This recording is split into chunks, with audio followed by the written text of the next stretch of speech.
तो अगर आप भी एम कर रहे हैं 2026 में ओटीए ज्वाइन करने के लिए, तो आपको पता होना चाहिए कि सीडीएस के थ्रू ओटीए को आराम से ज्वाइन किया जा सकता है। लेकिन उससे पहले सिनेरियो दिमाग में एकदम क्लियर होना चाहिए कि हम कितना स्कोर करें। पेपर तो 200 मार्क्स का है, जिसमें इंग्लिश और जीके आ रही है। दोनों पेपर में 120 क्वेश्चन है और एक क्वेश्चन 0.83 मार्क्स का है। तो अब बात करते हैं कि लास्ट 5 अटेम्प्ट्स में आखिरकार कट ऑफ गई कितनी है। ना केवल इस चीज के बारे में, बल्कि अगला जो अटेम्प्ट आप देने वाले हैं उसके लिए आपको इंग्लिश और साथ ही साथ जीएस में कितने नंबर ऑफ क्वेश्चंस को टारगेट करना चाहिए। नेगेटिव मार्किंग भी है, तो इस नेगेटिव मार्किंग को भी ध्यान में रखना है। अब काम की बात करते हैं कि अगर लास्ट 5 अटेम्प्ट्स के कट ऑफ हम देखें 2021 के दोनों पेपर में, मतलब अप्रैल अटेम्प्ट और सितंबर अटेम्प्ट, आपको बता दें कि सीडीएस का पेपर साल भर में 2 बार होता है, एक बार अप्रैल और एक बार सितंबर में। तो उन्हीं के हिसाब से कट ऑफ्स आपके सामने लिखी हुई हैं। 2021 में जो कट ऑफ गई थी दैट वाज 107 एंड 102 मार्क्स। वहीं 2022 के कट ऑफ की अगर बात करें तो 198 कट ऑफ गई थी। 2023 में ये कट ऑफ 101 104 गई है। 2024 में कट ऑफ 87 और 81 पे आ गई और 2025 में कट ऑफ 85 और 85 हो गई। यानी आपको बता दें कि यहाँ पे अगर आप देखेंगे तो कट ऑफ में गिरावट आपको देखने को मिलेगी, क्योंकि पेपर का लेवल मॉडरेट हुआ।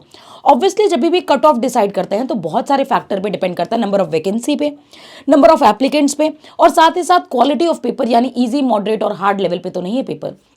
अब यहाँ पे जो सीडीएस का जो पेपर है, अभी लेटेस्ट ट्रेंड में देखा जाए तो पेपर थोड़ा सा मॉडरेट लेवल पे पूछा जा रहा है।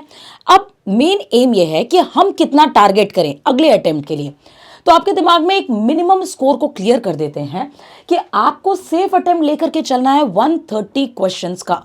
यानी अगर आप इंग्लिश का पेपर अटेम्प्ट करने जा रहे हैं तो आपको एम करना पड़ेगा approximate 80 questions out of 120 question.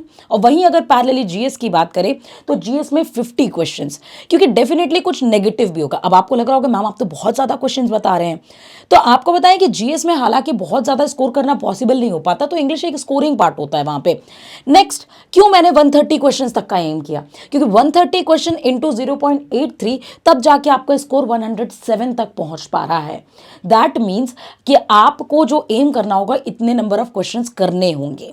आपको जो टारगेट करना है, मिनिमम स्कोर जो ओटी के लिए टारगेट करना है, वो अप्रॉक्सीमेट 100 प्लस तो अपने दिमाग में बैठा के ही चलना है कि हमें 100 प्लस करना है। ऑन द स्पॉट अगर पेपर आपको ईजी लग रहा है तो आप अपने नंबर ऑफ अटेम्प्ट्स को बढ़ाइए, लेकिन अगर आपको टफ लग रहा है तो आप नंबर ऑफ अटेम्प्ट को गिरा भी सकते हैं।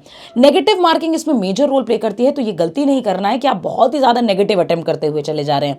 बट कट ऑफ आपके सामने है और ये सिनारियो भी आपके सामने है। साथ ही साथ जो आईएमए, आईएनए, एएफए के बच्चे हैं उनके साथ एक और पेपर जुड़ जाता है, दैट इज ऑफ मैथमेटिक्स। तो अगर आप भी चाहते हैं कि नंबर ऑफ अटेम्प्ट कितने करें क्वेश्चन आपको पता चले, तो आप हमें कमेंट सेक्शन में बता सकते हैं, हम उसके लिए भी सेपरेट वीडियो लेकर के आएंगे। अब इसको एम कैसे करें, मतलब कैसे, अभी कुछ लोगों को लग रहा होगा 120 में से 80 क्वेश्चन अटेम्प्ट करना या फिर जीएस में 50 क्वेश्चन अटेम्प्ट करना कैसे पॉसिबल है। ईच पेपर की सेक्शनल कट ऑफ भी 20% जाती है, यानी मिनिमम 20% तो आपको लाने ही लाने हैं हर पेपर में। अगर जीएस में आप 20% नहीं ला पा रहे तो आप आउट ऑफ द वे हो जाएंगे, पहले ही आप बाहर हो जाएंगे।